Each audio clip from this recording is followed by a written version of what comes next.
नमस्कार प्यारे दोस्तों, एक बार फिर बहुत बहुत स्वागत है आप सभी का आपके अपने YouTube चैनल स्पोर्ट्स पॉइंट पर। मैं हूं आपकी होस्ट डॉक्टर सीमा तिवारी और हमेशा की तरह एक बार फिर आपके लिए लेके आ गए हैं एक बहुत ही helpful revision video on topic health and health education. जी हाँ दोस्तों, ये वो टॉपिक है जिससे रिलेटेड 3 to 4 क्वेश्चन सभी एग्जाम्स में पूछ ही लिए जाते हैं। तो आज की शुरुआत हम कर रहे हैं होमवर्क क्वेश्चन के आंसर से। प्रीवियस वीडियो में हमने आपसे क्वेश्चन में पूछा था होमवर्क क्वेश्चन में कि निम्नलिखित में से कौन से रोग को फैलाने के लिए वायरस उत्तरदायी होता है। And what is correct answer? Option number 1 छोटी चेचक यानी कि स्मॉल पॉक्स की बात यहाँ पे की जा रही है। इसके अलावा हैजा, ट्यूबरकुलोसिस जो होते हैं ये बैक्टीरियल डिसीज होते हैं। So let's move to the next question. Hansen रोग को और किस नाम से जाना जाता है? इंपॉर्टेंट क्वेश्चन है दोस्तों, कई एग्जाम्स में एज इट इज पूछा जा चुका है। Option number C is correct here. Leprosy is known as Hansen disease 2। इसको हैन-सेन डिसीज के नाम से भी जाना जाता है। नाउ विटामिन डी से सर्वाधिक भरपूर खाद्य पदार्थ निम्नलिखित में से कौन सा है? ऑप्शन नंबर सी अंडे की जर्दी में भरपूर मात्रा में विटामिन डी पाया जाता है। नाउ द नेक्स्ट क्वेश्चन, निम्नलिखित में से किसमें विटामिन B6 अधिक मात्रा में पाया जाता है? आपको बताना है दोस्तों। And the correct answer C food, option number A is correct here. Let's move to next question. देखिए, शरीर में ऑस्टियोपोरोसिस रोग कहां पर होता है पूछा जा रहा है। And option number B is correct here, हड्डियों में। जी हाँ दोस्तों, हड्डियों से रिलेटेड डिसीज है ऑस्टियोपोरोसिस।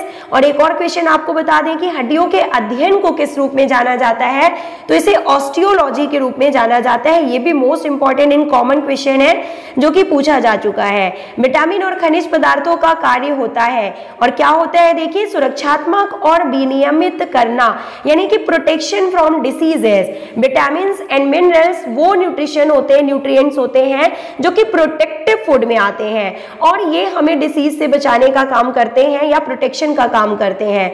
तो option number B is correct here. इसके अलावा carbohydrate and fats energy giving food होते हैं। प्रोटीन जो होते हैं वो बॉडी बिल्डिंग फूड में आते हैं। एंड विटामिन एंड मिनरल्स जो होते हैं उनको प्रोटेक्टिव फूड के रूप में जाना जाता है। Now let's move to next question. कौन सा पोषक तत्व हीमोग्लोबिन को बनाने में सहायता देता है? अच्छा क्वेश्चन है, देखिए आपको बता दें यहाँ पे। And option number B is correct here, लोहा। प्रीवियस क्वेश्चन में भी प्रीवियस वीडियो में भी हमने आपको बता दिया था कि जो हीमोग्लोबिन होता है उसमें क्या पाया जाता है। देखिए, वो एक प्रकार का प्रोटीन होता है जिसमें आयरन होता है। तो option number B is correct here. और ये पाया जाता है आरबीसीएस में, रेड ब्लड सेल्स में हीमोग्लोबिन पाया जाता है जिसकी वजह से इनका रंग लाल होता है। नेक्स्ट क्वेश्चन, थायरॉक्सिन किसके द्वारा निर्मित होता है? Option number D is correct here. Thyroid gland secretes thyroxine hormone. Very important question. Next question, insulin किसके द्वारा निर्मित होता है? बहुत ही इंपॉर्टेंट क्वेश्चन है एंड सही आंसर आपने गेस कर लिया होगा। Option number B is correct here. Pancreas यानी कि अग्नाशय के द्वारा सिक्रीट होता है इंसुलिन और अग्नाशय की बीटा सेल्स से ये सिक्रीट होता है। आपको ये भी पता होना चाहिए कि बीटा सेल सिक्रीट करती हैं इंसुलिन हार्मोन एंड जो अल्फा सेल्स होती हैं वो ग्लूकेगॉन हार्मोन सिक्रीट करती हैं। प्रोटीन बनाता है और क्या बनाता है? देखिए, option number C is correct here.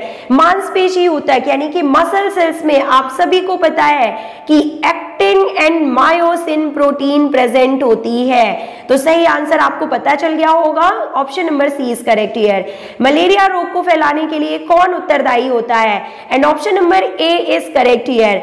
Malaria जो होता है वो एक प्रोटोजोआ से फैलता है जिसे कि प्लाज्मोडियम के नाम से भी जाना जाता है। जी हाँ दोस्तों, प्लाज्मोडियम जो होते हैं, जो प्रोटोजोआ होते हैं वो मलेरिया रोग को के कॉजेटिव एजेंट के रूप में जाने जाते हैं। और इनको फैलाने का काम कौन करता है? यानी कि एक पीड़ित व्यक्ति से जो एक स्वस्थ व्यक्ति में मलेरिया का जो ट्रांसमिशन होता है वो किससे होता है? तो वो मॉस्क्यूटो से होता है। फीमेल एनाफिलीज मॉस्क्यूटो से इसका ट्रांसमिशन होता है। चेचक के लिए उत्तरदायी कौन सा पैथोजेन होता है निम्नलिखित में से? Option number A is correct here, virus. Virus is responsible for small pox और चिकन पॉक्स, दोनों ही तरह के स्मॉल पॉक्स या चिकन पॉक्स दोनों के लिए ही वायरस रिस्पॉन्सिबल होते हैं। और नेक्स्ट क्वेश्चन की ओर मूव करते हैं। ट्यूबरकुलोसिस यानी कि क्षय रोग की बात यहाँ पे की जा रही है, तो ये इसका पॉजिटिव एजेंट कौन होता है, कौन सा पैथोजन कॉज करता है ट्यूबरकुलोसिस? तो सही आंसर आपको बता दें, बैक्टीरिया यानी कि जीवाणु इसके पॉजिटिव एजेंट के रूप में जाना जाता है या पैथोजन के रूप में जाना जाता है। और कौन सा बैक्टीरिया होता है, देखिए माइकोबैक्टीरियम ट्यूबरकुलोसिस। माइकोबैक्टीरियम ट्यूबरकुलोसिस जो होता है वो बैक्टीरिया कॉज करता है ट्यूबरकुलोसिस। व्यक्ति की वह स्थिति जिसमें वह पास की वस्तुओं को साफ स्थिति में नहीं देख सकता है। इंपॉर्टेंट क्वेश्चन है और इसे हम कहते हैं दूरदृष्टि दोष। जी हाँ दोस्तों, जहां पे पास की वस्तुओं को सही ढंग से नहीं देख पाता है कोई पीड़ित व्यक्ति, तो उसे दूरदृष्टि दोष या हाइपरमेट्रोमिया के नाम से जाना जाता है। और अगर दूर की वस्तुओं को नहीं देख सकता है तो उसे निकट दृष्टि दोष के रूप में भी जाना जाता है या मायोपिया के रूप में भी इसे जानते हैं। नेक्स्ट क्वेश्चन, वह स्थिति जिसमें व्यक्ति दूर की वस्तुओं को साफ रूप में नहीं देख सकता है। And the correct answer again देखिए, यहाँ पे जो पहले मैंने आपको बता दिया है वही क्वेश्चन पूछ लिया गया है कि मायोपिया यानी निकट दृष्टि दोष में व्यक्ति जो होता है वो दूर की वस्तुओं को साफ रूप से नहीं देख सकता है। Let's move to next question. Tympanic membrane यानी कि कान की झिल्ली किस लिए जिम्मेदार होती है? And option number A is correct here, hearing. The purpose of the tympanic membrane is hearing. ऐसे भी क्वेश्चन पूछा जा सकता है कि कौन सी मेम्ब्रेन होती है ईयर की जो कि हियरिंग के लिए रिस्पॉन्सिबल होती है, तो tympanic membrane is correct answer. Next question बाकी देखिए, और आप जो दिया हुआ है सर्कुलेशन, डाइजेशन, प्रोटेक्शन, ये सभी जो है ये दूसरे तरह के फिजियोलॉजिकल सिस्टम के बारे में यहाँ पे बात की जा रही है। कैरियोकाइनेसिस का संबंध निम्नलिखित में से किससे होता है? सही ऑप्शन आपको बता देते हैं दोस्तों, सेल डिवीजन से, यानी कि सेल डिवीजन यानी कोशिका विभाजन से यहाँ पे मतलब होता है। लेकिन हम आपको थोड़ा सा डिटेल में बता देते हैं। कैरियो का मतलब होता है फ्रेंड न्यूक्लियस एंड काइनेसिस का मतलब होता है डिवीजन। तो न्यूक्लियस डिवीजन को एक्चुअली कैरियोकाइनेसिस के रूप में जाना जाता है। और जब भी सेल डिवीजन होता है तो सबसे पहले ये जो सेल होती है इसमें न्यूक्लियस होता है, और जब सेल डिवाइड होकर 2 डॉटर सेल्स फॉर्म करती है तो ये जो न्यूक्लियस होता है इसका डुप्लीकेशन होता है। एज इट इज एक और न्यूक्लियस 2 न्यूक्लियस बनते हैं इससे, और दोनों ही न्यूली फॉर्म्ड डॉटर सेल्स में एक एक न्यूक्लियस पहुंच जाता है। तो इस न्यूक्लियस के डिवीजन की प्रोसेस को ही कैरियोकाइनेसिस के रूप में जाना जाता है। तो ये इंपॉर्टेंट क्वेश्चन है, आपसे पूछा जा सकता है एग्जाम में। डेंगू फीवर के लिए मुख्यतः कौन उत्तरदायी होता है? एंड क्वेश्चन नंबर 74 का सही आंसर आपने गैस ही कर लिया होगा। Option number C is correct here, जीवाणु। डेंगू फीवर की बात यहाँ पे की जा रही है। डेंगू फीवर, सॉरी फ्रेंड्स, यहाँ पे option number B is correct here, dengue virus is responsible for dengue fever. Dengue fever के लिए कौन मुख्य रूप से जिम्मेदार होता है? तो dengue virus is responsible for that. Let's move to next question. Typhoid के लिए उत्तरदायी कौन होता है? And option number A is correct here, जीवाणु यानी कि बैक्टीरिया। टाइफाइड जो होता है वो एक बैक्टीरियल डिसीज है। किसके विकार के कारण? मधुमेह रोग हो जाता है, यानी कि डायबिटीज की प्रॉब्लम हो जाती है। तो सही आंसर आपने गैस ही कर लिया होगा, पेंक्रियाज। क्योंकि फ्रेंड्स पेंक्रियाज से सिक्रीट होता है, आपको बता दें, हार्मोन इंसुलिन। और जब इंसुलिन की कमी हो जाती है हमारे बॉडी में तो उससे जो होता है मधुमेह यानी कि डायबिटीज की प्रॉब्लम हो जाती है। तो कौन रिस्पॉन्सिबल होता है मधुमेह यानी डायबिटीज के लिए? पेंक्रियाज। खसरे के लिए उत्तरदायी कौन होता है? Option number A is correct here, virus is responsible. Next, diphtheria के लिए उत्तरदायी पैथोजन कौन सा है? ऑप्शन नंबर ए, बैक्टीरिया यानी कि mycobacterium diphtheriae is responsible for disease diphtheria. Diphtheria के लिए माइकोबैक्टीरियम डिप्थीरी यानी कि बैक्टीरिया जिम्मेदार होता है। Let's move to next question. Carbohydrate की प्राप्ति का सर्वोत्तम स्रोत निम्न में से कौन सा है? सही आंसर आपने गैस ही कर लिया होगा, ऑप्शन नंबर ए, सभी प्रकार के सीरियल्स, ग्रेन्स और ये जो भी होते हैं ब्रेड, इन सब में शुगर, इन सब में क्या पाया जाता है? तो कार्बोहाइड्रेट मुख्य रूप से पाया जाता है। Let's move to next question. वसा प्राप्ति का सर्वोत्तम और स्वास्थ्यवर्धक स्रोत निम्न में से कौन सा है? Option number C is correct है। सॉरी, वसा प्राप्ति की बात यहाँ पे की जा रही है फ्रेंड्स। देखिए तो आपको इसको सही आंसर ध्यान से देखिए, आई थिंक मक्खन यहाँ पे सही आंसर होगा। क्योंकि या फिर जैतून का तेल भी इसका सही आंसर हो सकता है। आप इस क्वेश्चन को थोड़ा चेक कर लीजिएगा, क्योंकि जो आलू होता है वो कार्बोहाइड्रेट हो जाएगा और जो मछली होता है उसमें क्या पाया जाता है, protein.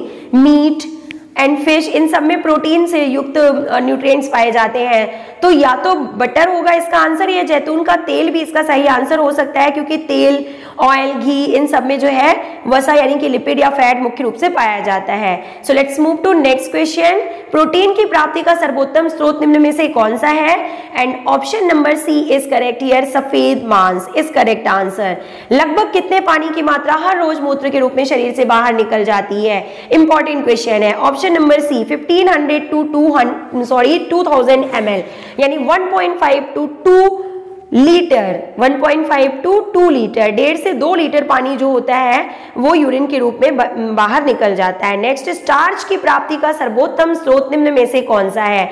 Option number A is correct here. Again carbohydrate यानी कि पॉलीसेकेराइड यानी कि स्टार्च की बात की जा रही है, and cereals is correct answer. पानी का एक बड़ा ग्लास पीने के कितने समय पश्चात एक व्यक्ति के मूत्र विसर्जन में वृद्धि हो जाती है? And option number B is correct here, 30 minute के बाद। त्वचा और फेफड़ों के द्वारा प्रतिदिन लगभग कितना पानी शरीर से बाहर निकलता है? And option number D is correct here, 680 to 780 ml। Important questions की सीरीज है फ्रेंड्स, वीडियो को पूरा और लास्ट तक जरूर देखिएगा। एक व्यक्ति जो लगभग ना के बराबर शारीरिक गतिविधि करता है उसको प्रतिदिन लगभग कितने पानी की आवश्यकता होती है? And the correct answer is option number B 1500 ml, जो कि ना के बराबर शारीरिक गतिविधि में भाग लेता है। शरीर के पानी को संतुलित करने का कार्य निम्न में से कौन करता है? Option number B is correct here, kidney. Kidney ही वो ऑर्गन होता है जो कि एक्सक्रीटरी सिस्टम का एक पार्ट होता है, और जो भी एक्स्ट्रा वाटर होता है उसको यूरिन के रूप में हमारे शरीर से बाहर निकालता है। और भी जो भी ब्लड की जो इम्प्योरिटीज होती हैं, अशुद्धता होती हैं, उनको किडनी जो है हमारे शरीर से बाहर निकालने का काम करता है। तो option number B is correct here. कोशिका द्रव्य यानी कि साइटोप्लाज्म के 1 मिनट के घने हिस्से जो नाभिक, बात की जा रही है कि कोशिका में यानी कि साइटोप्लाज्म होता है उसमें न्यूक्लियस होता है, और उसमें जो सेल डिवीजन में मुख्य रूप से जो रोल प्ले करते हैं वो कौन से सेल ऑर्गेनेल्स होते हैं, ये यहाँ पे क्वेश्चन में पूछा जा रहा है फ्रेंड्स। एक्चुअली बात की जा रही है कि साइटोप्लाज्म में न्यूक्लियस में ऐसे कौन से न्यूक्लियस से जो जुड़े हुए होते हैं और साइटोप्लाज्म में प्रेजेंट होते हैं सेल के, वो ऐसे कौन से सेल ऑर्गेनेल हैं जो सेल डिवीजन में हेल्प करते हैं? तो हम आपको बता दें कि वो होते हैं सेंट्रियोल, ये हो गया सेल और ये हो गया साइटोप्लाज्म, आपको पता है। और इसी में पाए जाते हैं सेंट्रोसोम्स या सेंट्रियोल्स, जो कि सेल डिवीजन में मुख्य रूप से हेल्प करते हैं एनिमल सेल्स में। ये सारी बात की जा रही है एनिमल एंड ह्यूमन सेल्स में। प्लांट सेल्स में सेंट्रोसोम्स एब्सेंट होते हैं, ये आप ध्यान रखिएगा। Let's move to next question. Myofibrils जिन महीन प्रोटीन धागे से बने होते हैं तो उनको किस रूप में जाना जाता है? एंड करेक्ट आंसर आप सभी ने गैस ही कर लिया होगा, उपरोक्त दोनों। यानी कि क्या क्या पाया जाता है हमने आपको पहले ही बता दिया है, एक्टिन एंड मायोसिन दोनों ही जो होते हैं वो मसल प्रोटीन के रूप में जाने जाते हैं। वह कौन सा भोज्य पदार्थ है जिसमें नाइट्रोजन की मात्रा विद्यमान होती है? Option number A is correct यार, प्रोटीन। क्योंकि प्रोटीन जो होते हैं वो एमाइनो एसिड से मिलकर बने होते हैं और एमाइनो एसिड्स में नाइट्रोजन प्रचुर मात्रा में पाया जाता है। Option number A is correct here. और इसीलिए जो प्रोटीन होती हैं वो बॉडी बिल्डिंग फूड के रूप में जानी जाती हैं। Let's move to next question. कौन से खाद्य पदार्थ मानव शरीर में ईंधन के रूप में कार्य करते हैं, यानी कि एनर्जी प्रोवाइड करने का काम करते हैं? और सही आंसर आप सबने गैस ही कर लिया होगा, पहले भी हमने आज ही वीडियो में आपको बता दिया है, वसा और कार्बोहाइड्रेट। यानी कि fat and carbohydrate and lipid या carbohydrate and fats are known as energy giving food. Sucrose, maltose और लैक्टोज एंजाइमों का उत्पादन शरीर में कहां पर होता है? And option number A is correct here, duodenum. Duodenum में जो जूस सिक्रीट होता है, या आप कह सकते हैं कि जो स्मॉल इंटेस्टाइन से जो सक्कस एंटेरिकस जूस सिक्रीट होता है उसमें पाए जाते हैं sucrose, maltose and lactose enzyme. और ये डाइसेकेराइड यानी कि जो शुगर होती है, जो डाइसेकेराइड शुगर होती है उसको किस में कन्वर्ट कर देते हैं? मोनोसेकेराइड यानी कि सिंपल फॉर्म में कार्बोहाइड्रेट को ये सिंपल शुगर में चेंज करने का काम करते हैं। तो option number A is correct here. Let's move to next question. Trypsin, amylase और लाइपेज एंजाइमों का उत्पादन कहां पर होता है? Option number D is correct here. Again बात की जा रही है डिओडिनम यानी कि स्मॉल इंटेस्टाइन किससे निकलने वाले जूस की, जिसमें ट्रिप्सिन, एमाइलेज और लाइपेज पाए जाते हैं। फ्रेंड्स आपको बता दें बात, अगर आपसे पूछा जाए कि पेप्सिन कहाँ पे पाया जाता है, पेप्सिन एंजाइम जो कि प्रोटीन को डिग्रेड करता है, जो कॉम्प्लेक्स प्रोटीन होती है उसको डिग्रेड करके सिंपल लेस कॉम्प्लेक्स फॉर्म में बदलता है, वो एंजाइम कहाँ पाया जाता है? तो वो स्टमक में पाया जाता है। लेकिन अगर ट्रिप्सिन की बात की जा रही है तो वो कहाँ पाया जाता है? तो option number D is correct here, duodenum. शरीर के किस भाग में पेप्टिक अल्सर होता है? And option number A is correct here, पेट यानी कि स्टमक। एक स्वस्थ युवा वयस्क मानव में लगभग कितनी टाइडल वॉल्यूम प्रति सांस पाई जाती है? And option number D is correct here, 500 ml। Tidal volume की बात आई है तो आपको फिर से रिवीजन करवाते हुए चलते हैं कि हवा की वह मात्रा जो कि अमाउंट ऑफ एयर जो कि रेस्ट पीरियड में या साधारण सांस में किसी भी व्यक्ति के द्वारा सांस में अंदर और बाहर ली जाती है उसे हम टाइडल वॉल्यूम के रूप में जानते हैं। और इसका जो नॉर्मल वॉल्यूम होता है किसी वयस्क मनुष्य के लिए, स्वस्थ युवा वयस्क मनुष्य के लिए, वो कितना होता है? 500 ml। नाउ नेक्स्ट क्वेश्चन, जिगर यानी कि लिवर का प्रमुख कार्य क्या होता है? And the correct answer is option number D, bile juice बनाना। सही आंसर आपको हम बता देते हैं, बाइल जूस सिक्रीशन। जी हाँ दोस्तों, लिवर का जो मेन फंक्शन होता है वो क्या होता है? बाइल जूस को बनाना होता है, ना कि किसी भी प्रकार के एंजाइम का उत्पादन करना और ना ही किसी प्रकार से डाइजेशन की प्रोसेस में भाग लेना। इसका सिर्फ और सिर्फ काम होता है बाइल का प्रोडक्शन करना, और ये बाइल हेल्प करता है कॉम्प्लेक्स फैट मॉलिक्यूल्स या लिपिड मॉलिक्यूल्स को फैट ऑयल ड्रॉपलेट्स के फॉर्म में कन्वर्ट करने में, यानी कि इमल्सिफिकेशन ऑफ द फैट इसका मेन फंक्शन होता है। क्या होता है? Emulsification of fat is the main function of bile juice, जो कि सिक्रीट होता है लिवर के द्वारा। नेक्स्ट, पेंक्रियाज का कार्य निम्न में से क्या होता है?